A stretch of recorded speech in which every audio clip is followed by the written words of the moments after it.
up on CTV News tonight, the latest updates on the recovery, and the Governor-General pays a visit. Welcome to CTV News, I'm Rob Cope-Williams. Life is still uncertain for those living in the orange zone, but Earthquake Recovery Minister Jerry Brownlee says it's hoped the wait will be shortened. Here's Emily Cooper. During Sarah's weekly recovery update, first on the agenda for Earthquake Recovery Minister Jerry Brownlee was the reiteration that speculation by media can be dangerous. I'll resist all temptation to talk about recent headlines in the local newspaper, but express some disappointment that we got a big front page about the loss of people from Christchurch on one day this week, and then a small correction on page 4 the following day. Those sort of messages aren't helpful for the long-term recovery of the city, and I think there is an obligation on those who are making those sort of putting those stories out there to ensure that there is a degree of accuracy. If there was a fault on the part of the bodies who supplied that information, then I think it should have been more prominently spoken of than a small correction on page 4. More importantly, Minister Brownlee moved on to the fact that winter heat installations have now been completed. More than 10,000 winter heat installations have now been completed in Greater Christchurch, with 7,172 heat pumps repaired or installed. However, the coldest part of winter is over for Canterburyans, with the recent cold snap well and truly over. Minister Brownlee says the 0800 damage hotline can still be used. The latest funding announcement was also on topic, with around 100 red zone families receiving funding. And also many people are taking the government's offer to buy their property. Earlier this week, Sarah advised it had received 2,824 completed residential red zone consent forms. These are the forms that people are asked to send back to Sarah so that the private details can be, or their personal details I should say, and information about their property can be gathered in order to make the purchase offer which is coming. I'm happy to say that as of this morning, that number has grown to 3,583 returns out of 5,100 in just over really less than a fortnight. That's an extremely good response rate and indicates, I think, that people are preparing to make decisions and move on with their lives. Minister Brownlee says it's hoped the waiting time for those living in orange zones will be shortened. He says they're working as quickly as possible, but they must get it right. Another concern for Minister Brownlee was the rate that the council is taking to consent new subdivisions for those who want to rebuild. He says the timeline is worrying him as things are moving too slowly. Sarah CEO Roger Sutton says they're wanting to meet labour demands with tens of thousands of people needed for the rebuild. He says he believes in 18 months to 2 years the demand will peak. We're doing a lot of work just on the labour market, trying to understand what we need to do to ensure more people are trained to, if you like, meet the labour demand that's coming. Clearly there's going to be thousands, tens of thousands of people needed for the rebuild.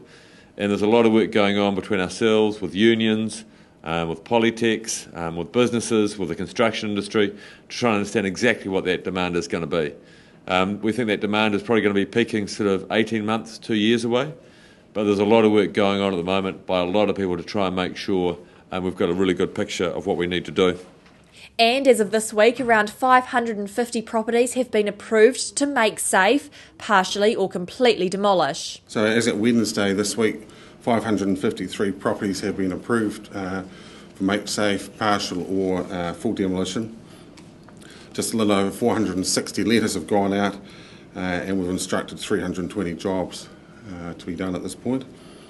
We've completed now 144 works and there's 100 underway at the moment. Mr Isaac says there are 115 demolitions team working in the red zone and work on Cashel Mill is progressing well.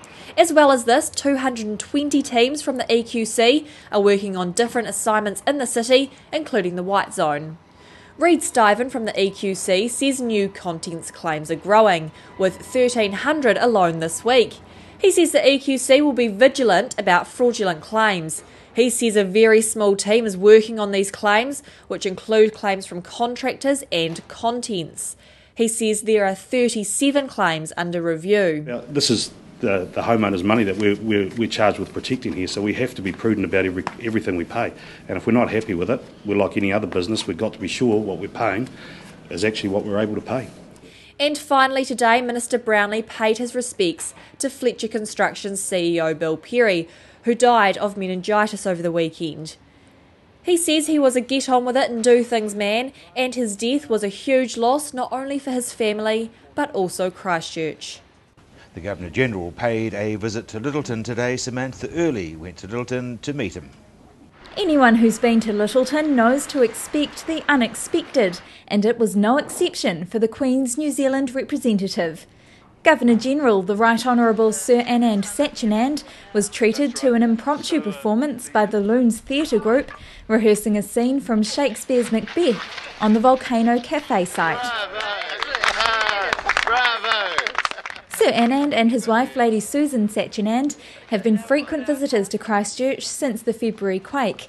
This time it was Lyttelton's turn. Their day started with a formal pōwhiri at Rapaki Marae and then a combined schools event at Lyttelton Main School. They then walked up London Street to meet community members who helped after the quakes. To me too, we've excelled because of that, I think. Their final stop before lunch with local leaders was the Lyttelton Information Centre, where they were given hearts made by residents. Sir Anand was originally due to make the trip in June, but had to postpone the event after going to hospital with a chest infection.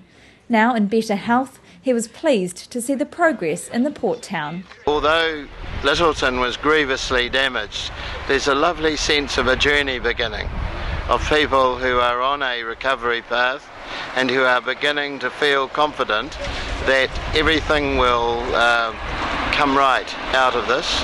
It will need a lot of work yet, but there is a sense of forward motion. He was presented with gifts including merino scarves and books about Lyttelton history and the Time Ball station. Sir Anand's 5-year term as Governor-General will end in 19 days, and he and Lady Susan hope to relax. We have a plan for a lengthy holiday when we will try and recover our ordinary lives, recover the anonymity that is possible, and we will rediscover spontaneity. He'll be replaced by former Defence Force Chief Jerry Mataparai. Canterbury University announced today that a body was found on the campus this morning. Next of kin are being informed, and the university would not comment further. Police also declined to comment, but say they were called at around 8:30 this morning after a body was found in the James Hyatt Central Library. Coming up after the break, we look at 2 of Christchurch's hotels that are going strong, especially after the earthquake.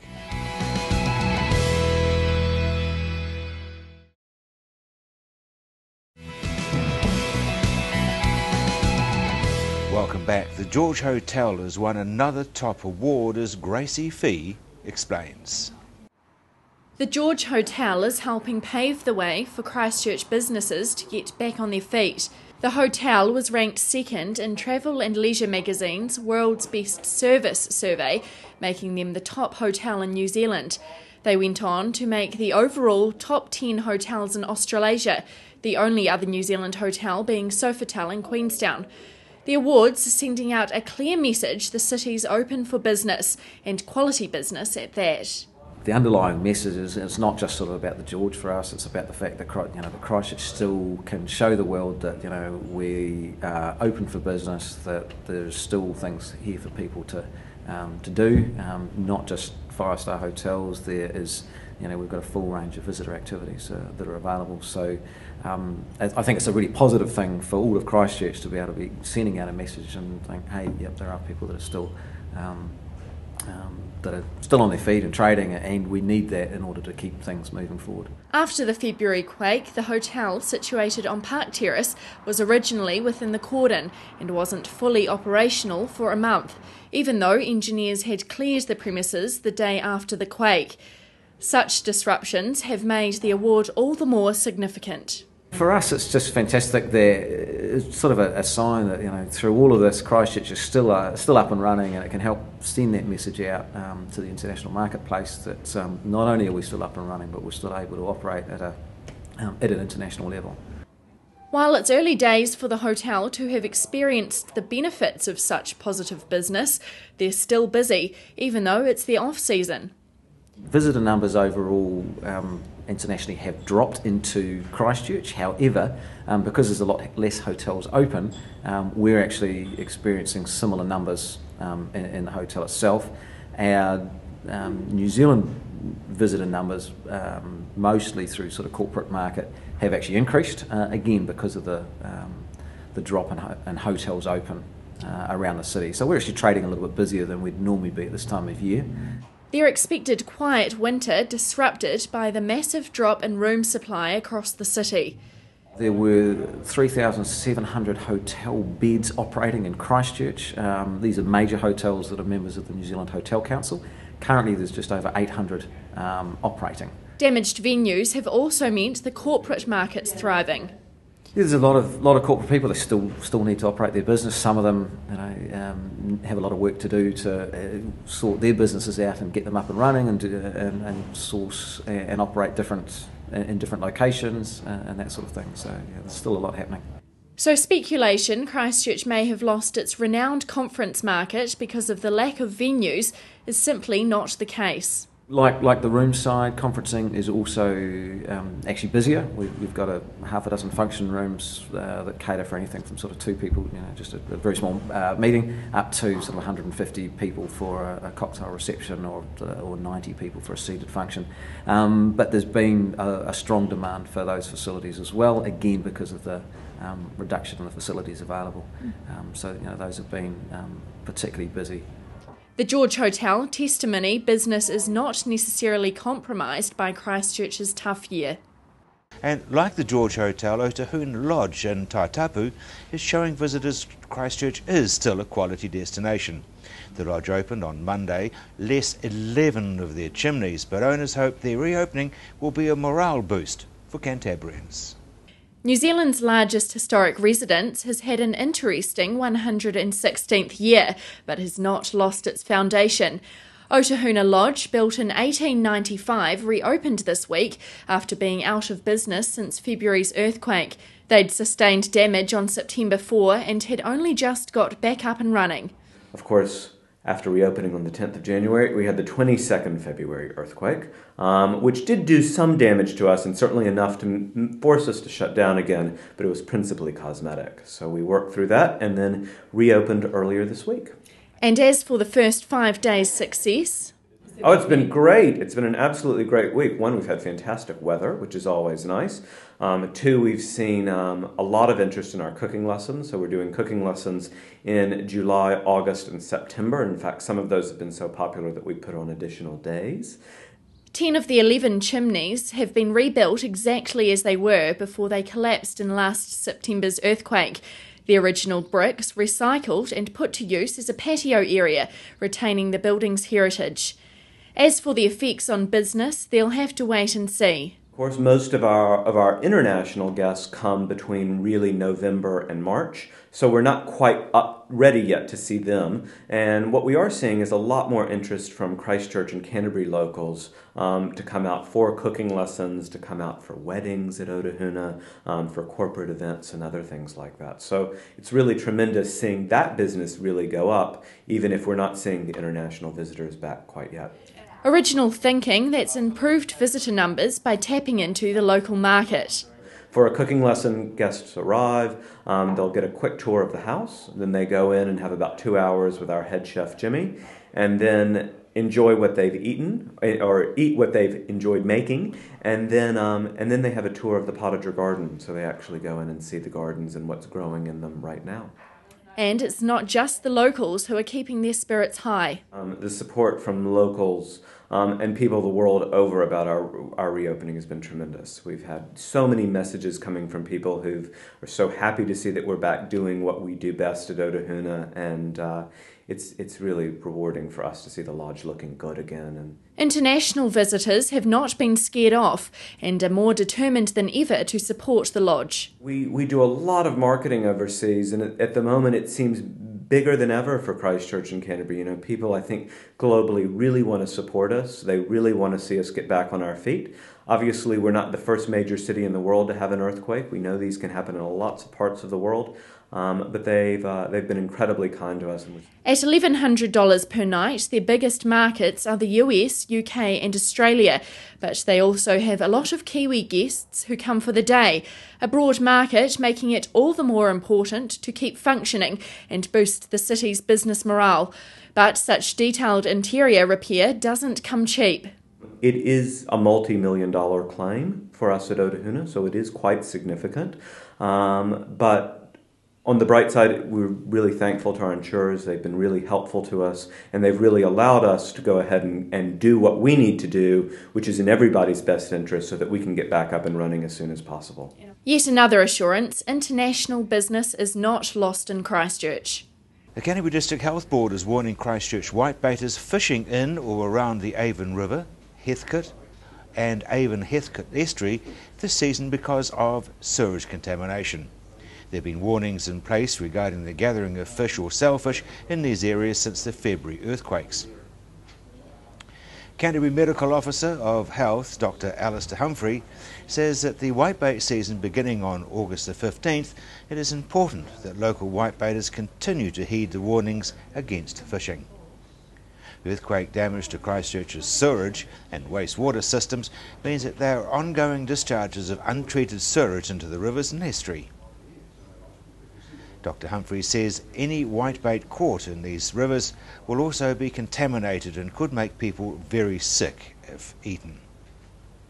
However, it's still safe for people to fish for whitebait in the Waimakariri River, Horswell River, Styx River and any rivers north of the Waimakariri or south of Littleton Harbour. Public are still advised not to drink water from the rivers or estuary, not to use the river or estuary for recreational use, including swimming or boating, and to avoid physical contact with water in these waterways. It's hoped the sea will be back in use for summer.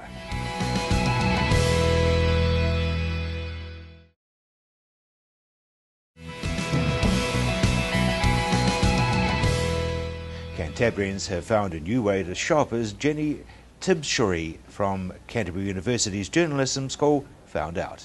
Simo Abari used to work 7 days a week at his Moroccan restaurant. Now he's working 1 day a week, cooking at the Christchurch Farmers Market. I have lost all my businesses, 3 businesses, the house, and we are now from fine dining to ground zero. So we have to survive on our own. Cheesemonger Martin Aspinwall has also had to start again, renovating an old van to replace his shop demolished after the September quake. He says his business is thriving at Christchurch's flourishing markets. 3 hours here, a lot more profitable than a day at the shop. But I think it's good in that you can ask your vegetable grower or your pork butcher or your olive grower, or not olive grower, but olive marinator just over there, or us who sell cheese. You can ask people what's the cheese like, where does it come from, who makes it, and so it kind of focuses back on food as something that's primary and not a secondary thing. I have my wee carrot and pumpkin man, and every week and hello and like a wee conversation. Here at Riccarton Market, over 300 vendors gather every Sunday to provide locally made goods for Cantabrians. Markets such as these are emerging all around Christchurch, signalling a real shift in the way people are choosing to do their weekly shopping. The market has always been a busy place and always been really lively and happy, but we're just seeing so many new people coming that we haven't seen before. Stall organisers are noticing that for many, a trip to a market is as much about socialising as it is about shopping. Locally grown fruit and vegetables, hot coffee, baking and a good yarn, this is the way Cantabrians are shopping now, away from the malls and back into their communities. Esther Perryman says her study from Eldonet showed surprising results. So Eldenet's New Zealand's largest online searchable resource for older people. It's available on www.eldenet.co.nz, and older people and those people who are supporting them can come online and find out information about services available to them when perhaps they're thinking that they might need a little bit more help. So it could be help at home, they might want to look at moving into a retirement village or even into residential care. When I saw the word Eldenet, I was like, yay, we're getting someone to teach us about how to use computers with the older community in Christchurch. But you do have a relationship with... Yeah, there's a great organisation around called SeniorNet. SeniorNet is a fantastic organisation. It's run mainly by volunteers. People can go and find where their community SeniorNet resource centre is. They can then go along, learn how to search the web, send emails, upload photographs. So it's a great service, and people really should head along there if they'd like to know how to use the computer a bit better. That's CTV News. I'm Rob Cope-Williams.